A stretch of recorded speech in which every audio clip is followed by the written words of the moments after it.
விவசாயிகளுக்கு வணக்கம். உங்கள் இயற்கை விவசாயி லோகு, நாமக்கல் டிஸ்ட்ரிக்ட். இப்போ நீங்கள் பார்த்துக்கிட்டு இருக்கிறது லோகு இயற்கை விவசாயம் யூடியூப் சேனல்.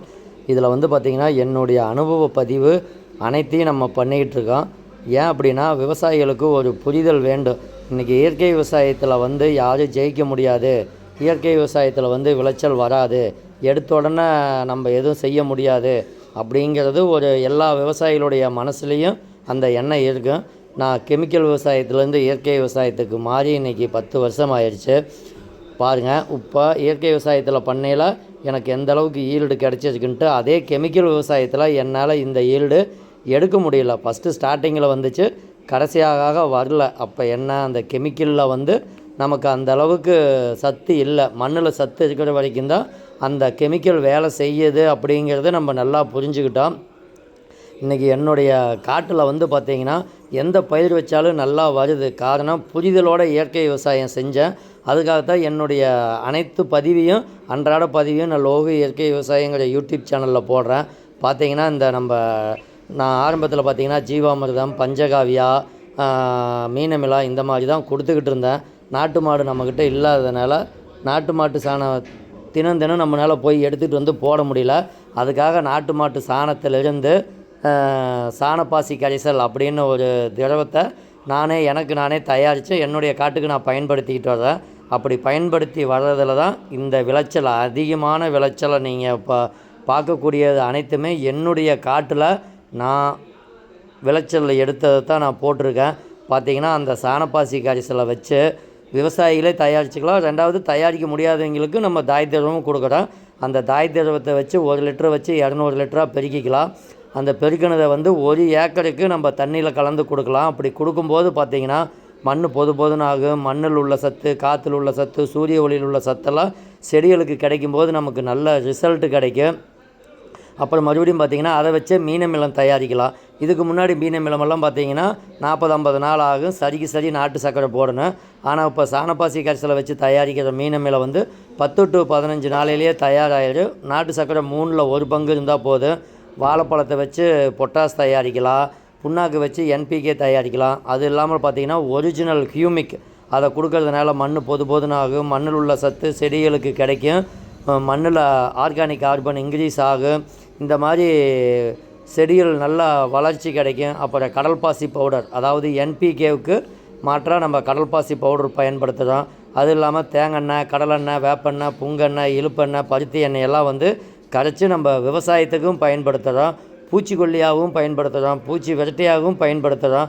இந்த மாதிரி அனைத்தையும் ஒன்றொன்னா என்னுடைய அனுபவத்தில் நான் தயாரித்து பயன்படுத்தி எடுத்தது தான் இந்த மாதிரியான ரிசல்ட்டு.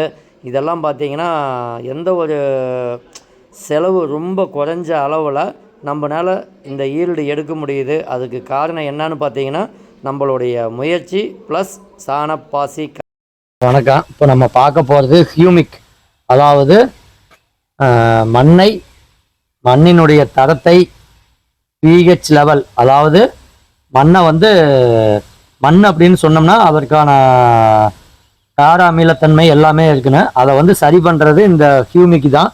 இது செய்கிற வேலை எந்த உரமே செய்ய முடியாது. ஆனால் பார்த்தீங்கன்னா சில பேர் இது உரம் கிடையாது அப்படிம்பாங்க. அவங்க இயற்கையை பற்றி தெரியாதவங்க.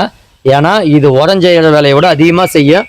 இது பாருங்கள், ஒரிஜினலாக இல்லையா அப்படிங்கிறத இப்போ தெரிஞ்சு போய் நம்ம தண்ணியில் போட்டோம்னா எந்த அளவுக்கு மின்னுதுன்னு பாருங்கள். இந்த மாதிரி இருக்கணும். கலப்படமாக இருந்ததுன்னா தூளாக இருக்கும். இந்த போடுப்போ கொஞ்சம் உளுந்துச்சப்பி கொஞ்சம் இருந்துட்டு வரணும் போட பாருங்கள். லைட்டு 4 துளி போதும். சும்மா நம்ம வெட்டியில் பொட்டு வைக்கிற அளவுக்கு இங்கிட்ட போட்டுருக்கான். இங்கிட்ட கொஞ்சம் உளுந்துருக்கு. எந்த அளவுக்கு தண்ணி அப்படியே கருப்பாக மாறுதுன்னு பாருங்கள். இந்த மாதிரி மாறணும். இந்த மாதிரி மாறினால் மட்டும்தான் நமக்கு அது ஒரிஜினல் அப்படிங்கிறது நம்ம தெரிஞ்சுக்க முடியும். அடியில் மாறுது. சரி, போடும். தண்ணி எடுத்து இதை பாருங்க. நம்ம கலக்கி விடுறான். கலக்கும் போது எப்படின்னு பாருங்க, மாறி பாருங்க. தண்ணி அப்படியே பிளாக்கா இந்த மாதிரி மாறணும். இந்த தண்ணிக்கே, இந்த பவுடருக்கே தண்ணி இது மாதிரி பிளாக்கா மாறினால் மட்டும்தான் நம்ம தரமான பவுடர். ஏன்னா நம்ம தரமான பவுடர் கொடுத்தால் மட்டும்தான் ரிசல்ட் வரும். அப்படியே அள்ளி போட்டுக்கிட்டே போடுவோம். அதை பிடிச்சி அள்ளி போடுவோம். இன்னும் போட்டு பாருங்க. இந்த கரைமல் ஊற்றியாச்சு. ஏன்னா இந்த மாதிரி கரைச்சோம்னா தான் நமக்கு ரிசல்ட் கிடைக்குது. ஊற்றிக்கிற 60. நண்பர்களே பாருங்கள், இந்த மாதிரி நல்லா கரைச்சிக்குங்க. கரைச்சிக்கிட்டு இப்படி வருது பார்த்தீங்களா? இப்போ இந்த குச்சியை உள்ளே விட்டிங்கன்னா கரையணும், எண்ணெய் முதக்கக்கூடாது பார்த்தீங்களா? அப்போ முதக்கலை அப்படிங்கல, இப்போ எண்ணெய் முதக்கல அப்படிங்கல நம்ம எண்ணெய் கரைஞ்சிருச்சு. இப்போ வந்து நம்ம என்ன பண்ணலாம்னா இந்த தண்ணியை இதுக்குள்ளே ஊற்றிடலாம். காட்டு பால் மாதிரி மாறும் பாருங்க நண்பர்களே. இப்போ இந்த மாதிரி பால் மாதிரி மாறணும். அப்படி மாறினா மட்டும்தான் நம்மளுக்கு இதை ஊற்றுறத காட்டு. அப்போ தான் தெரியும். நல்லா தெரியுதா? பாருங்கள், இதில் ஏதாவது எண்ணெய் முதக்குதான்னு பாருங்கள். 60 to 80 ml ஊற்றிக்கிங்க. எண்ணெய்க்கு தகுந்த மாதிரி. எண்ணெய் கெட்டியாக இருந்ததுன்னா கொஞ்சம் ஒரு 10 ml 20 ml சேர்த்து பிடிக்கும். அது கலப்பட எண்ணெயாக இருந்ததுன்னா 50 mlயே கரைஞ்சிடும். இப்போ நம்ம வந்து இது தெளிவாக நம்மளே சொந்தமாக ஆட்டின எண்ணெய் கையோடு நம்ம இருந்து ஆட்டி தான் கொண்டுட்டு வந்து இதை உள்ள காட்டு. இந்த மாதிரி நல்லா ஆற்றிக்கிங்க. இந்த மாதிரி கரைஞ்சதுன்னா மட்டும்தான் பால் மாதிரி மாறணும். இந்த மாதிரி பால் மாதிரி மாறினா தான் நம்ம கொடுக்குறத இலைவெளியாக கொடுத்தாலும் ஒளிச்சே இருக்க பண்ணு, வேர் வழியாக கொடுத்தாலும் வேர் வந்து செடிக்கு எடுத்துடும். நம்ம இதை ரெகுலராக கொடுக்கறதுனால நல்லா சத்து கிடைக்கிறதுனால நம்ம கூகுளில் போய் பார்த்தா இதில் என்னென்ன சத்து கிடைக்கிது. ஏன்னா தாவர வளர்ச்சி நல்லா இருக்குது, நுண்ணூட்டமும் கிடைக்கிது. இருந்தாலும் நம்ம கூகுளில் பார்க்கும்போது அதை பாருப்பா என்னென்ன சத்து போட்டிருக்கு. என்னென்ன சத்து இருக்குதுன்னு பார்த்தீங்கன்னா, புரதச்சத்து 35 to 40%, கொழுப்பு 30 to 40%, தாவர நார்ச்சத்து 10 to 5% இருக்குது, கார்போஹைட்ரேட் 10 to 5%, விட்டமின் இ உயிரணு பாதுகாப்பு, கால்சியம், மெக்னீசியம், பொட்டாசியம் இது தாவர வளர்ச்சிக்கு, சல்ஃபர் பூச்சிக்கொல்லி மற்றும் நோய் எதிர்ப்பு, மாங்கனீஸ் தாவர வளர்ச்சி, இதெல்லாம் இதில் இருக்குது. கடல் எண்ணெயில் பாருங்க, ஏன்னா இன்னைக்கு நம்ம உலகமே கூகுள் பின்னாடி தான் போகுது. நம்ம இருந்தாலும் நம்ம எதுவாக இருந்தாலும் நம்ம செஞ்சு பார்த்துட்டு டவுட்னா பார்த்துக்கலாம். அதையவே பார்த்தாலும் எதுவும் நம்ம சொல்ல முடியாது. என்னுடைய அனுபவத்தில் இதை கொடுக்கறதுனால நல்ல ரிசல்ட் கிடைச்சதுனால நம்ம கூகுள்லேயும் பார்த்தோம். இவ்வளோ சத்து, நுண்ணூட்ட சத்து இருக்குது, பேரூட்டு சத்து இருக்குது, தலைச்சத்து, இந்த மாதிரி சொல்லக்கூடிய நம்ம என்பிகே, இந்த மாதிரி ஒவ்வொன்றும் நம்ம கொடுக்கும்போது தான் அந்த செடிக்கு சத்து இருக்கு.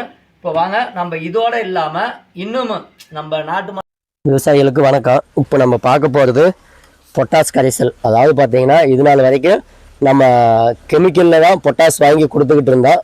இன்றைக்கி பொட்டாஸ் எல்லாம் பார்த்தீங்கன்னா மூட்டை 2000 ரூபாய்க்கு மேலே போயிருக்குங்கண்ணா போயிடுச்சு. இன்றைக்கி வந்து நம்ம ஒரு 200 லிட்டர் பேரலில் வேஸ்ட்டான வாழைப்பழத்தை வச்சு நம்ம பொட்டாஸ் தயாரிக்க போகிறோம்.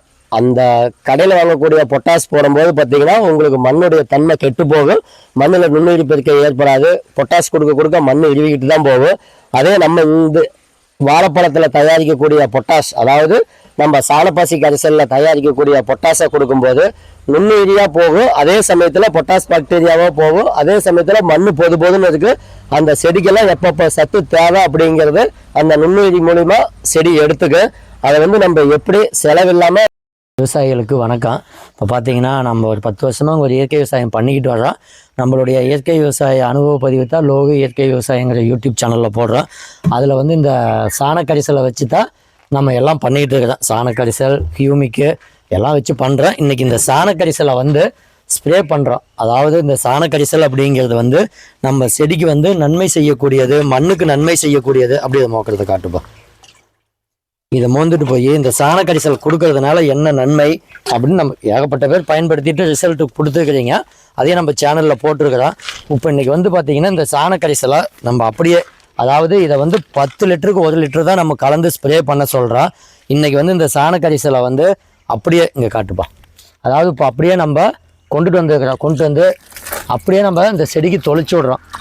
தொளிச்சு விடும்போது பார்த்திங்கன்னா எதுவுமே ஆகாது. ஏன்னா இது வந்து ஒரு சத்தான பொருள் தான். நம்ம நாட்டு மாட்டு சாணத்துலேருந்து தயாரிக்கிறது இந்த சாணக்கரிசல் அப்படிங்கிறது. இந்த சாணக்கரிசல் நம்ம எப்படி தயாரிக்கிறதுங்கிற வீடியோ லோகு இயற்கை விவசாயங்கிற யூடியூப் சேனலில் போட்டிருக்கோம்.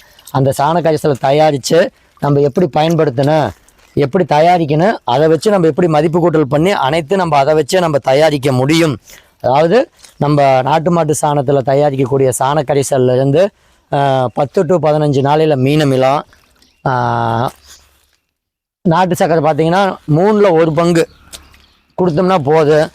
அப்போ நமக்கு செலவும் குறையுது, அதோடு பார்த்திங்கன்னா நாட்களும் குறையுது. முன்னே போடுற மீனமிலமெல்லாம் பார்த்திங்கன்னா உங்களுக்கு குறைஞ்சபட்சம் 40-50 நாளைக்கு மேலே இருந்தால் தான் அது நல்லாவே கரையும். இப்போ இது வந்து இளஞ்செடி வாங்கிட்டு வந்தது தான் கீழே காட்டுப்பா. இந்த செடிக்கே நம்ம இந்த அளவுக்கு தொளிச்சுட்ருக்கிறோம். தண்ணி கலக்காமல் நீங்கள் வந்து 10 லிட்டருக்கு 1 லிட்டர் மட்டும் கலந்து தொளிங்க. இந்த மாதிரி தெளிச்சு விடும்போது செடி வந்து காயாது. ஏன்னா இந்த சாண கரைசல் அப்படிங்கிறது சத்து மண்ணுக்கும் செடிக்கும் நல்லது செய்யக்கூடியது. நம்ம மண்ணுக்கு வந்து பார்த்திங்கன்னா ஒரு ஏக்கருக்கு 200 லிட்டர் வீதம் கொடுக்க சொல்கிறோம். ஒன்ஸ் கொடுத்துட்டா அதுலேயும் மிச்சம் வச்சு மல்டிப்ளை பண்ணிக்கலாம். அப்படி கொடுக்கறதுனால பார்த்திங்கன்னா மண் பொதுனாகவும் மண்ணில் உள்ள சத்து காற்றுல உள்ள சத்து செடிகளுக்கு எல்லாமே ஈஸியாக கிடைக்கும். அப்போ செடி வந்து நோய் எதிர்ப்பு சக்தியோடு வளரும். நமக்கு இடுபொருள் செலவு குறையும். ஏன்னா இதை நம்ம பல வருஷமாக பயன்படுத்தி நம்மளுடைய சேனலில் எனக்காக நான் பயன்படுத்திக்கிறேன். தேவைப்படுறீங்க பயன்படுத்திக்கலாம். இதை வந்து நீங்களே தயாரிக்க முடியுங்கிற வீடியோவையும் நான் போட்டிருக்கேன். நீங்களே தயாரிச்சுக்கலாம். நாட்டு மாடு இருந்துச்சு அப்படின்னா ஈஸியாக நீங்களே தயாரித்து பயன்படுத்திக்கலாம். இதை வந்து வெளியில் நீங்கள் வாங்கும்போது தான் அதில் ஏதாவது பிரச்சனை ஆகி போயிடும் அப்படின்னு பயப்படலாம். நீங்களே தயாரிக்கும் போது ஈஸியாக இருக்கும். ஏன்னா தயாரிக்க முடியாதவங்களுக்கு இங்கே வாங்க, நம்ம இடத்த பாருங்கள், நம்ம எந்த அளவுக்கு பண்ணிக்கிட்டு இருக்கிறோம் அப்படிங்கிறது உங்களுக்கு புரியும். கிட்டத்தட்ட பார்த்திங்கன்னா தமிழ்நாட்டிலேருந்து அனைத்து மாவட்டத்துலேயும் நம்மக்கிட்ட வந்து விவசாயிகள் பயிற்சி எடுத்துக்கிட்டு தான் போயிருக்காங்க. இது நான் எப்படி தயாரிக்கணுங்கிறத நான் சொல்லி கொடுத்துட்டேன். இப்போ பார்த்திங்கன்னா இங்கே குச்சிக்காடு